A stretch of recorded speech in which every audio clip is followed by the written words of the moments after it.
Hey guys, welcome to this video. This is Raj from BA Educare. 3 year और 5 year MNCT law का जो cap round है, जो admission process है, वो स्टार्ट हो चुका है। आप लोगों ने मैक्सिमम लोगों ने फॉर्म भर दिया होगा। जिन लोगों ने फॉर्म नहीं भरा है उनके मन में काफ़ी सारे सवाल आते रहते हैं। तो इस वीडियो में हम बात करने जा रहे हैं 15 ऐसे सवाल जो आपके मन में होंगे और उसके आंसर मैं इसी वीडियो में देने वाला हूं। तो ये जो वीडियो है इसको आप एंड तक देखिएगा।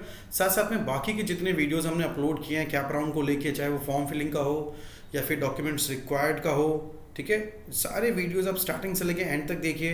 अब मैं आपको ये भी बता देता हूँ, हमारे चैनल पे एडवर्टीजमेंट नहीं आता। तो अगर हम बोल रहे हैं कि आप स्टार्टिंग से एंड तक देखिए तो इससे हमें कोई पैसे नहीं मिलते हैं, ठीक है। हम ये चाहते हैं कि आप वीडियो अगर आप स्टार्टिंग से एंड तक अच्छी तरीके से देख लेंगे तो आपके मन में जो क्वेश्चंस होंगे, मैक्सिमम क्वेश्चंस वहाँ पे सॉल्व हो जाएंगे, ठीक है। सो 15 ऐसे सवाल जो हम इस वीडियो में देखने जा रहे हैं। सबसे पहला सवाल कि हमने फॉर्म फिलिंग तो कर दिया है बट वो वेरीफाई कब होगा। सो इसका राइट आंसर या कोई भी से डेडलाइन नहीं है एज ऑफ नाउ कि नहीं ये 2 घंटे में हो जाएगा, 4 घंटे में हो जाएगा। आपका डॉक्यूमेंट जो है वो CET सेल वेरीफाई करता है। सो वो हो सकता है किसी बच्चों का तुरंत हो जाए, किसी बच्चों का 1 दिन में हो, किसी का 2 दिन में हो। बट एक चीज़ तो फिक्स है, जो लास्ट डेट है उसके बाद का जो आपका प्रोविजनल मेरिट लिस्ट आनी है, ओके, उसके पहले वो वेरीफाई कर दिया जाएगा।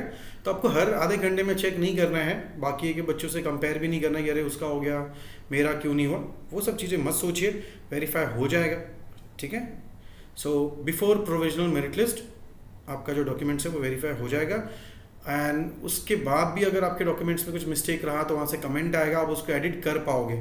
आपके पास कुछ समय दिया जाता है उसको एडिट करने का, ठीक है।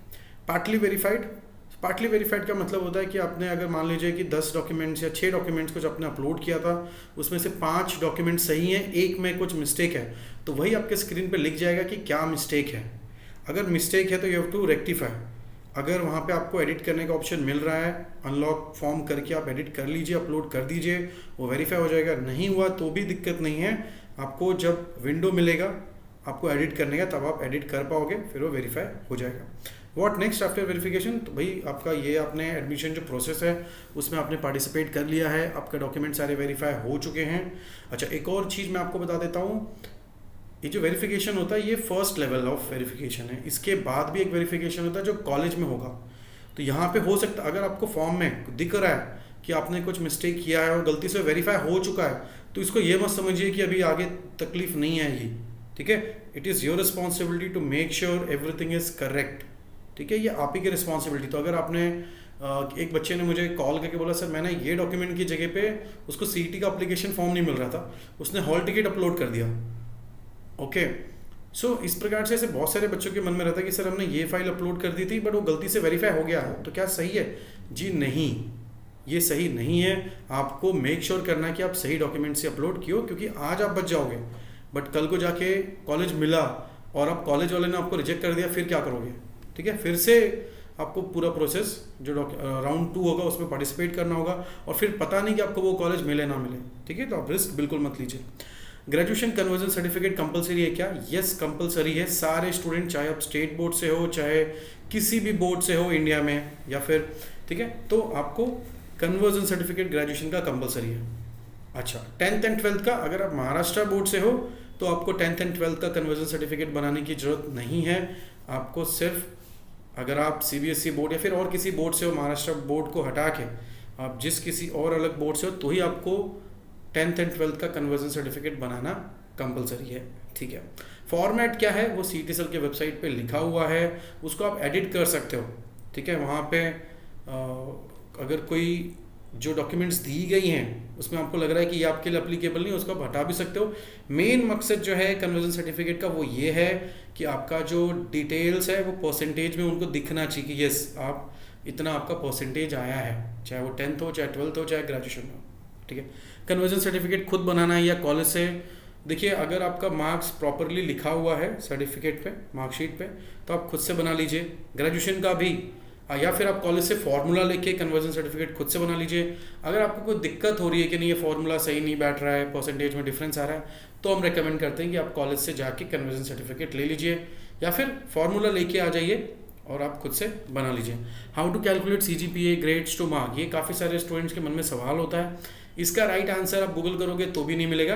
काफ़ी सारे यूनिवर्सिटीज़ हैं, काफ़ी सारे बोर्ड्स हैं, सेम यूनिवर्सिटी के अंदर भी अलग अलग पैटर्न्स हैं। तो there is no fix formula, don't try to copy from Google कि भाई ये फार्मूला है, वैसे मत करो। अलग अलग यूनिवर्सिटीज़ हैं, अलग अलग कॉलेजेस हैं, आपको आपका जो कॉलेज है वहाँ से चेक करिए कि क्या फॉर्मेट है, क्या फार्मूला है, उसको आप कन्वर्ट करिए मार्क्स में, ठीक है। कट ऑफ लिस्ट कब आएगा? काफ़ी सारे लोग ये एक्सपेक्ट कर रहे हैं कि सीईटी सेल हमें कट ऑफ लिस्ट दे देगा कॉलेजेस का कि ये कॉलेज में जाने के लिए इतना मार्क्स लगता है। तो मैं आपको बता देता हूँ, ऐसा नहीं होता है। कट ऑफ जो लिस्ट है ये सीईटी सेल एडमिशन प्रोसेस के बाद देगा, ठीक है। तो राउंड 1 हो जाएगा तब आपको पता चलेगा अच्छा राउंड 1 में क्या क्या कट ऑफ गया था, ओके। अभी आपको अगर कट ऑफ देखना है, ऐसे कोई भी फिक्स नहीं है कि इतना ही कट ऑफ जाएगा, पर हमने हमारे हिसाब से एक एक्सपेक्टेड कट ऑफ की लिस्ट बनाई है, वो भी कैटेगरी वाइज। एक तो हमने यूनिवर्सिटी वाइज पकड़ा है, मुंबई यूनिवर्सिटी का अलग डेटा है, पुणे यूनिवर्सिटी का अलग डेटा है, क्योंकि हर एक बच्चे अलग अलग यूनिवर्सिटी अलग अलग लोकेशन पे जाना चाहते हैं, ठीक है। तो अगर आप कोई बच्चा बोल रहा है मुझे मुंबई में ही रहना है, तो आपको वही वाला जो लिस्ट है मुंबई यूनिवर्सिटी के जो कॉलेजेस है वो देखने हैं।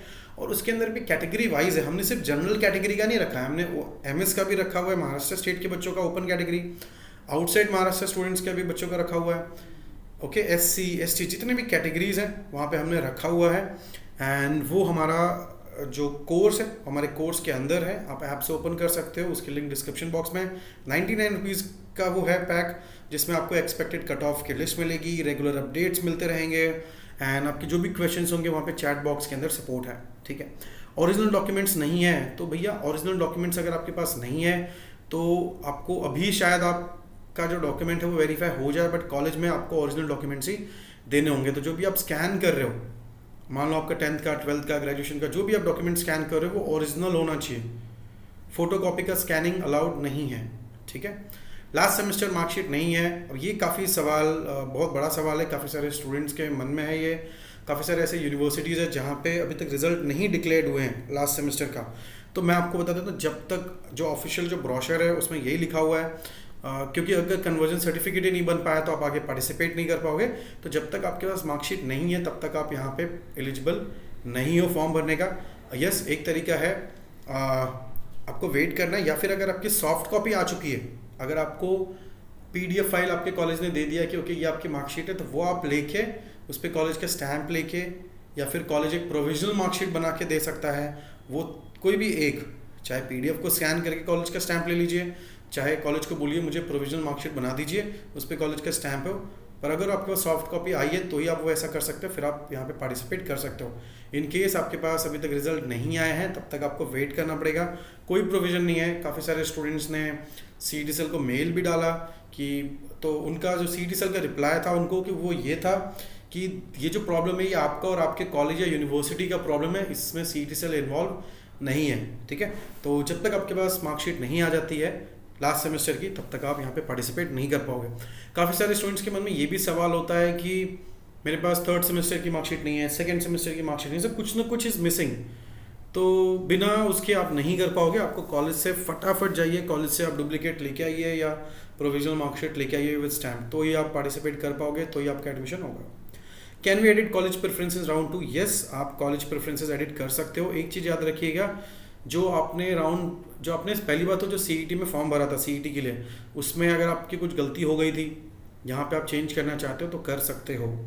राउंड 2 में भी अगर राउंड 1 में आपसे कुछ मिस्टेक रह गई, ठीक है, मिस्टेक हो गई, अब राउंड 2 में आप जा रहे हो, वहाँ पे आप सारी चीज़ें आप चेंज कर सकते हो।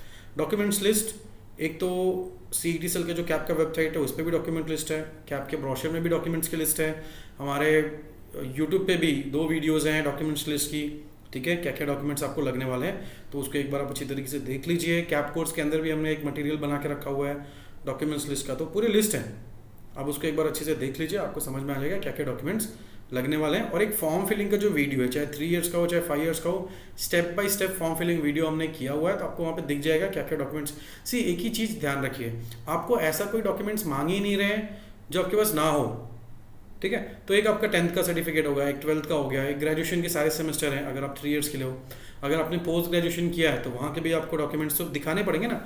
आप कुछ चीज़ें क्लेम कर रहे हो तो आपको दिखाना पड़ेगा। अगर आप बोल रहे हो कि you belong to OBC category, अगर आप जनरल में हो तो आपको कुछ दिखाने की जरूरत नहीं है, कोई डॉक्यूमेंट्स दिखाने की जरूरत नहीं है।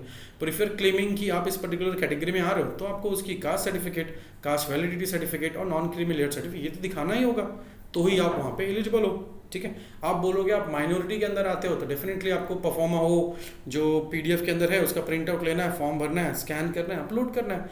चीज़ें बहुत ही सिंपल है। आपको मैं रिकमेंड करूँगा, रिक्वेस्ट करूँगा, आप एक बार कैप का ब्रोशर अच्छी तरीके से पढ़ लीजिए, जो भी कैप की वेबसाइट पे चीज़ें आ रही हैं उसको आप पढ़ते रहिए, प्लस हमारे जो वीडियोस हैं उसको आप एक बार देखते रहिए स्टार्टिंग टू एंड। ठीक है, अब काफ़ी सारे बच्चों के मन में ये है भी सवाल है कि EWS सर्टिफिकेट बनाने के लिए दिए हैं पर आया नहीं है, कास्ट वैलिडिटी सर्टिफिकेट आया नहीं है, नॉन क्रीमी लेयर सर्टिफिकेट अभी तक आया नहीं है।